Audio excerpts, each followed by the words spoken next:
किनारपट्टीवरील मच्छीमारांना अनधिकृत बांधकामं हटवण्यासंदर्भात महसूल विभागाकडून नोटिसा देण्यात आल्यानंतर आमदार निलेश राणे यांनी प्रांताधिकाऱ्यांसोबत बैठक घेऊन या प्रश्नावर तोडगा काढण्याचा प्रयत्न सुरू केला आहे।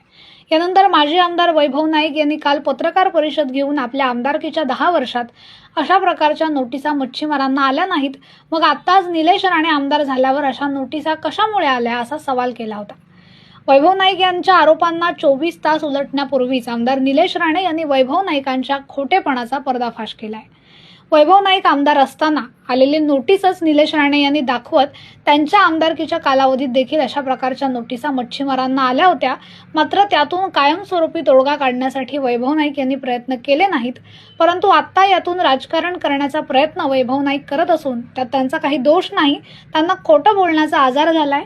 परमेश्वर त्यांना या आजारातून लवकर बरे करो अशी प्रार्थना निलेश राणे यांनी केली आहे। याबाबत कोकण मिररकडे आमदार निलेश राणे यांनी आपली सविस्तर भूमिका व्यक्त केली आहे। पाहूयात नेमकं काय म्हटलंय निलेश राणे यांनी।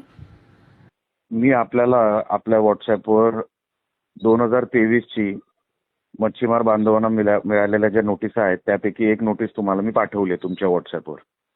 ही 2023 ची आहे आणि अशीच एक नोटीस मला वाटतं 2018 किंवा 19 ची ती तुम्हाला मी दुपारपर्यंत पाठवतो। या अशा नोटिसेस, रुटीनच्या नोटिसेस हे डिपार्टमेंट पाठवत असते। ही साधी अक्कल माझी आमदारांकडे नाही। त्यांच्यावर जी काही ग्रीन ट्रिब्युनलची जी काही व्यवस्था आहे किंवा जे काही संकट आहे ते सातत्याने ग्रीन ट्रिब्युनल त्यांच्या अधिकाराखाली त्यांच्याकडे ह्या नोटिसेस वरतून प्रशासनाला पाठवतात आणि प्रशासन खाली अफेक्टेड पार्टीजना पाठवतं। आता त्याच्यावरती कारवाई होणार नाही हे काल मी मच्छीमारांना पण सांगितलं, आमच्या बांधवांना सांगितलं। ह्याच्यामध्ये कारवाई जर झाली तर लॉ अँड ऑर्डरचा प्रश्न निर्माण होणार आणि सर्वात पुढे निलेश राणे उभा राहणार, पण मच्छीमारांवर अन्याय होऊ देणार नाही हे मी मीडियासमोर पण सांगितलंय, जाहीर सांगितलंय। त्याच्यामध्ये 2023 मध्ये जी नोटीस आली त्याच्यानंतर कारवाई, मी तर तेव्हा लोकप्रतिनिधी नव्हतो, आमदार नव्हतो, खासदार नव्हतो, काही नव्हतो। आमदार खासदार उभाटा पक्षाचे होते। एवढं असून सुद्धा त्यावेळेला त्या वर्षात ती नोटीस आली, 2018-19ला पण आली।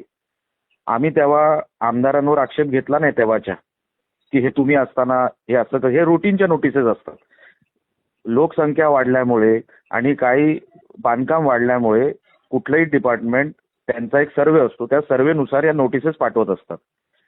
ज्यांना, मला असं वाटतं ते शिकलेले आहेत का मला माहित नाही वैभव नाईक, पण जर ते शिकलेले असतील तर इतिहासामध्ये अशा किती वेळा नोटिसेस आल्या त्या आपण वाचल्या का, आणि त्या वाचल्यानंतर आपण त्याच्यावरती काय कारवाई केली, कायमचा तोडगा काढण्यासाठी आपण काय मच्छीमार बांधवांसाठी केलं, ह्याचा एकदा खुलासा कधीतरी झाला पाहिजे। मला कायमस्वरूपी ह्याच्यामध्ये तोडगा काढायचा आहे, पालकमंत्र्यांना ह्याच्यामध्ये कायमस्वरूपी तोडगा काढायचा। ही जी टांगती तलवार आहे, कोणतरी तक्रार करणार आणि ग्रीन ट्रिब्युनल त्याच्यावरती सर्वेसाठी मागणी करणार, ही कायमची टांगती तलवार ही मच्छीमार बांधवांच्या किंवा व्यावसायिकांच्या डोक्यावरून ही काढली पाहिजे, हे आमचे प्रयत्न आहेत। मग मागच्या 10 वर्षामध्ये माझ्या आमदारांनी का नाही हे प्रयत्न केले, का ही टांगती तलवार मच्छीमार बांधवांवर आणि व्यावसायिकांवर आज पण ती लटकते, ह्याचा कधी त्यांनी पत्रकार म्हणून आपण पण त्यांना प्रश्न विचारले पाहिजे। मग तुम्ही 10 वर्ष मागची काय केलं, हा प्रश्न प्रलंबित का ठेवला, तुम्हाला तोडगा का काढता आला नाही। आम्ही आरोप करत बसलेलो नाही। आम्ही मच्छीमार बांधवांना सांगितलं, व्यावसायिकांना सांगितलं की सर्वात पुढे आम्ही उभा राहणार। उद्या कोर्टामध्ये जी लढाई आहे ती आम्ही लढणार। प्रशासनामधून ह्याच्यावरती कायमस्वरूपी तोडगा आम्ही काढणार, कारण का आम्हाला वाचता बोलता येतं, आम्हाला नियम कळतात, कायदा कळतो, आणि आम्ही लोकांना फक्त म्हणजे राजकीय स्टेटमेंट देत नाही, त्याच्यातून काहीतरी मार्ग निघाला पाहिजे असा आम्ही तोडगा काढतो। माजी आमदार वैभव नाईकांनी टीका करणं फार सोपं आहे। मागच्या 10 वर्षामध्ये एकही नोटीस आली नाही असं त्यांचं जे म्हणणं आहे ते तर मी तुम्हाला पुरावाच दिलाय। 2023लाच नोटीस आलेली आहे, ती तुम्हाला मी पाठवली आहे। 2018ची नोटीस किंवा 19ची नोटीस मी तुम्हाला दुपारपर्यंत पाठवतोय। म्हणजे सातत्याने खोटं बोलणं, लोकांची दिशाभूल करणं, मच्छीमार बांधवांना आहे तिथेच ठेवणं, त्यांच्यासाठी एक नियम सभागृहामध्ये किंवा कॅबिनेटमधून किंवा कुठूनही हा माणूस करू शकला नाही, त्याच्यामध्ये बदल आणू शकला नाही। मच्छीमारांना तसंच तळमळत ठेवलं, कुठलाही विषय त्यांचा हाताळला नाही किंवा त्यांना मार्ग काढून दिला नाही, म्हणून लोकांनी यांना घरी बसवलं 10 वर्षानंतर। 10 वर्षानंतर सुद्धा मच्छीमार बांधव आहे तिथेच आहेत।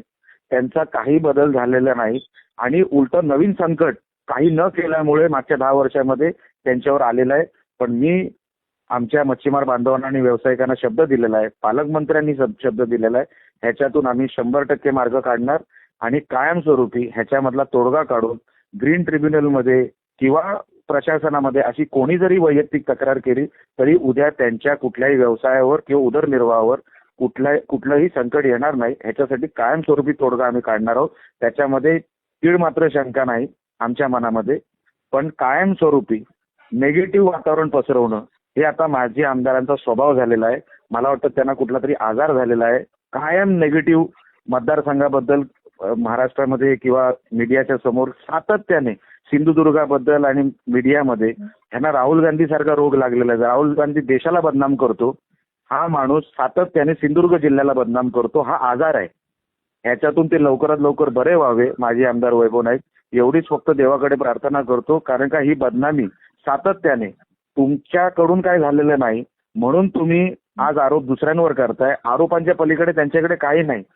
ते सातत्याने खोटं बोलतात. मी तुम्हाला 24 तासामध्ये त्यांचं खोटं उघड केलं की ते म्हटले मागच्या 10 वर्षात नोटीसच आले नाहीत. मी तुम्हाला 24 तासाच्या आतमध्ये नोटीस पाठवली. मागच्या 10 वर्षामधल्या 2 नोटीस आलेल्या अजून पण असतील त्या मी शोधून तुम्हाला पाठवतो. पण एक नेगेटिव्ह वातावरण जिल्ह्यामध्ये पसरवणं, आता हा एकमेव माणूस असा जो आजारी आहे, मला वाटतं मानसिकदृष्ट्या आजारी आहे, त्यांना नेगेटिव्हच दिसतं सातत्याने. ते लवकर बरे व्हावे एवढीच फक्त मी या निमित्ताने तुम्हाला सांगू इच्छितो.